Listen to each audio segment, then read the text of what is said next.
கூட்டத்தை பார்த்தா ஒவ்வொரு சாமிக்கும் ஒவ்வொரு பேர் இருக்கு. வீரன், சூரன் அந்த மாதிரி பேர் இருக்கு. மகமாயி, கன்னியாயி, சூராயி வந்துட்டு அந்த மாதிரி பேர் இருக்குங்க. அவரை பார்க்க காத்துவர அந்த மாதிரி பேர் இருக்கு. ஆம்பளை சாமி பேரை அவருக்கு அந்த மாதிரி வச்சா நல்லா இருக்கும்.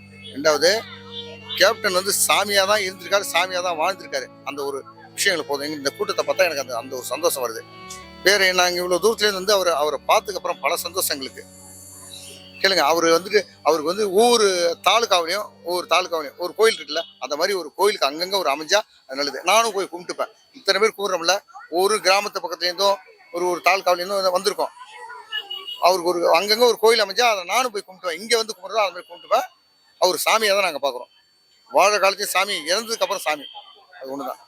வாழ்ந்தப்ப நம்ம மனுஷனா பார்த்தோம், இப்ப இறந்ததுக்கு அப்புறம் சாமியை பார்க்குறோம். இந்த சாமி தான் நம்மளோட ஒரு இதில் இருக்கும். எங்க ஊர் வந்து கழுதூர். எனக்கு இவரை ரொம்ப பிடிக்கும். இன்ன வரைக்கும் நான் பார்த்ததே கிடையாது. சின்ன பிள்ளையில இருந்து இவர் படத்தை பார்த்தா எனக்கு ரொம்ப சந்தோஷமா இருக்கும். இவர் செத்தது வந்து என் மனசு ஆத்துலயே வரல.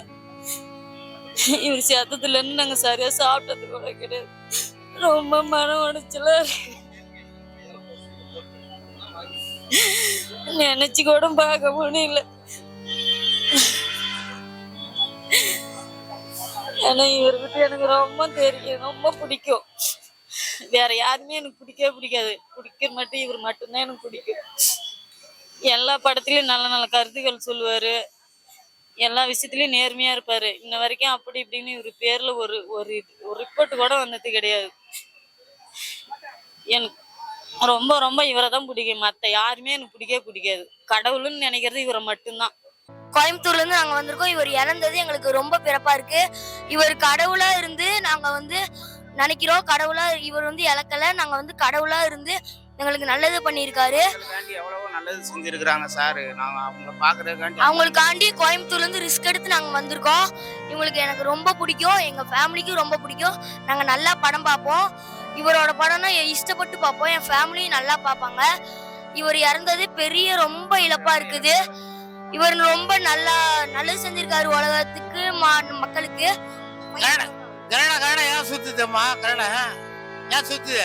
அவர் கரடா இல்ல சார், கேப்டன். அவரு நான் போன கண்ண குட்டத்துக்கு எங்க வீட்டு பிள்ளை படம் வந்து 150 வாட்டி பார்த்துக்கிறாரு விஜயகாந்த் சார். அவரே சொல்லிக்கிறாரு.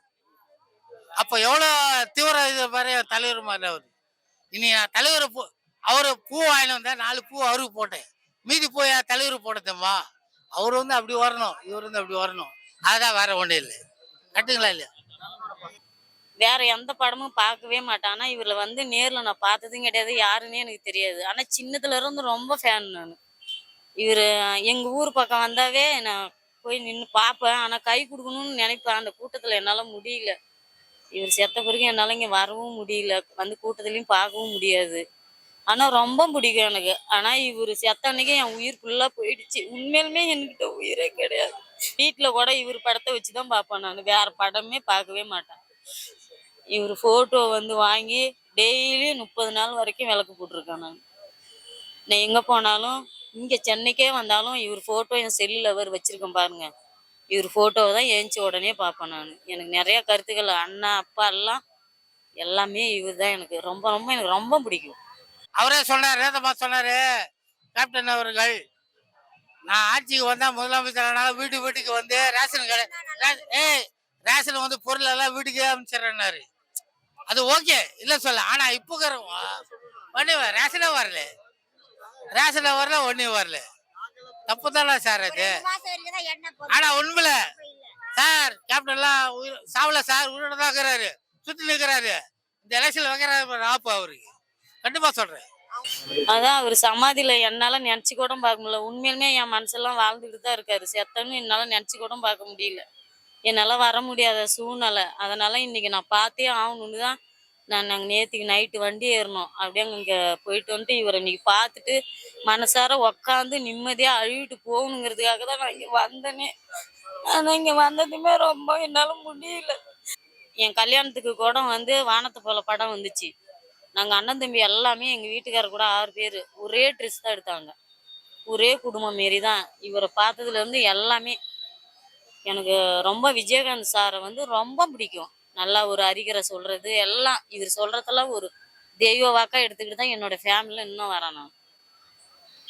அவரு நிறைய நல்ல குணங்கள் இருக்கு. ஹெல்ப் பண்ணதா இருக்கட்டும், இது வந்து திருச்சிலா கேள்வி கேட்கறதா இருக்கட்டும், நிறைய குணங்கள் இருக்கு. ஆமாம் சார். அதுல உங்களுக்கு ரொம்ப பிடிச்ச குணம்னா எது விஷயம்? எனக்கு வந்து பிடிச்ச குணங்கள் வந்து மக்களுக்கு வந்து சாப்பாடு கொடுக்குறாரு பாரு சார், அங்கே தான் சார் இதயத்தில் நின்றுட்டாரு. அந்த சாப்பாட்டுக்கு எவ்வளோ கஷ்டப்பட்டுருக்கோம் நாங்கள். ஒரு டைம் வந்து அவங்க வீட்டுக்கிட்டே நின்று பார்த்துட்டு நாங்கள் வந்துட்டோம். வீட்டுக்கு போனீங்களா? வீட்டுக்கு போனோம், நான் மட்டும்தான் போனேன். அங்கே சார் இல்லை, ஹாஸ்பிட்டலுக்கு போயிட்டாங்கன்னு சொன்னாங்க. எப்போ போனீங்க? நான் போயிட்டு ஒரு 4-5 மாதம் ஆகும் சார். சாவத்துக்கு முன்னாடியே உடம்பு சரியில்லாத அப்போ போனீங்க? நான் அப்போ போனேன் சார். அப்போ போயிட்டு போனோம், யாரும் வீட்டில் இல்லை. இருந்திருந்தா விட்டுருக்க மாட்டாங்க. ஆனால் என்ன ஒரு விஷயம்னா, சார் வந்து இவ்வளோ பேத்துக்கு சாப்பாடு கொடுத்து நல்லா நேர்மையான விஷயங்கள் பண்ணி எனக்கு ரொம்ப ஆற்றுல என் ஃபேமிலி விஷயமானா இவரை தான் நினச்சிக்குவேன். இவர் ஹாஸ்பிட்டலில் இருக்கிறப்பெல்லாம் ஒவ்வொரு டைமும் கோயிலில் போயிட்டு நான் கும்பிட்டுருக்கேன். நிறையா விஷயங்கள் நெய் விளக்கு கூட இவர் நல்லா இருக்கணுங்கிறதுக்காக நெய் விளக்கு போட்டு ஒரு நாள் ஃபுல்லாக கூட நாங்கள் விரதம் மாரி இருந்திருக்கோம். நிறையா விஷயங்கள் நான் இவருக்கு பண்ணியிருக்கேன். ஆனால் இவர் சார் யாருன்னு தெரியாது, ஆனால் நேரெலாம் பார்த்தது கிடையாது. ஆனால் இவர் செத்தது என்னுடைய மனசு எனக்கு இருக்கணுன்னே தோணலை, பிடிக்க மாட்டேங்குது. நேர்மையாக இருக்கிறவங்க வந்து இனிமேல் திடீர்னு உயிர் போனதையும் என்னால் ரொம்ப மனம் சார். மக்களுக்கு வந்து நேர்மையாக இருக்கிறவங்களாம் எந்த நாளையும் பிடிக்காது. அது என் மனசில் பட்டதை சொல்கிறேன். இவர் எவ்வளோ நேர்மையாக இருந்து பார்த்தாரு, மக்கள் புரிஞ்சிக்கல. ஏன்னா எனக்கெல்லாம் வருவார்னு ஒரு நம்பிக்கை அதிகமாக இருந்துச்சு.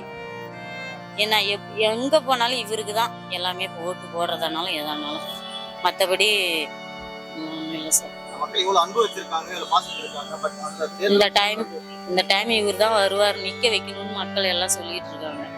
இவர் வந்தால் நல்லா இருக்கு சார். எப்பயே குறித்து நான் நினச்சிக்கிட்டு இருந்தது தான் சார். இவர் முதலமைச்சராக வந்திருந்தாருன்னு வச்சுக்க. எனக்கு என்ன ஒரு மனசு கஷ்டம்னா, சார் வந்து அவங்க பையனுங்களுக்கு ஒரு கல்யாணம் பண்ணி வச்சுட்டு போயிருந்தாருன்னு வச்சுக்க, ஒரு மனசு ஒரு ஆறுதலையாக இருந்திருக்கும் சார். இவ்வளோ இருந்து நல்ல திறமைசாலியாக இருந்தவர் திடீர்னு இப்படி உடம்புனால சரியில்லாத போன காரணம் எங்களால் ஏற்றுக்கவே முடியல, நினச்சி கூட பார்க்க முடியும். நான் வீடு கட்டணுன்னா என்னுடைய வீட்லேயே நான் ஒரு ஃபோட்டோஸ்லாம் ஆல்ட்ரஸ் பண்ணி நான் வீடு கட்டணுங்கிற குறிக்கோளில் தான் இருக்கேன். ஆமாம் சார்.